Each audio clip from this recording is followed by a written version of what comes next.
20 pesos per kilo na bigas. Dapat ay tinutupad yon.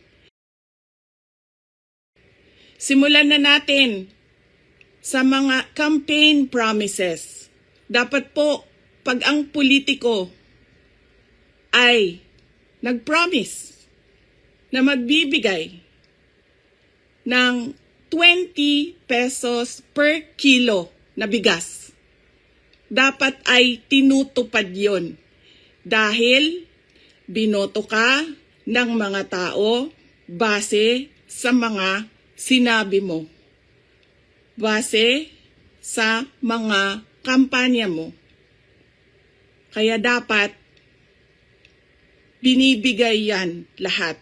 Kung ano man ang sinabi ng isang tao, ng isang politiko, ng isang kandidato sa entablado, dapat nakikita yan ng taong bayan.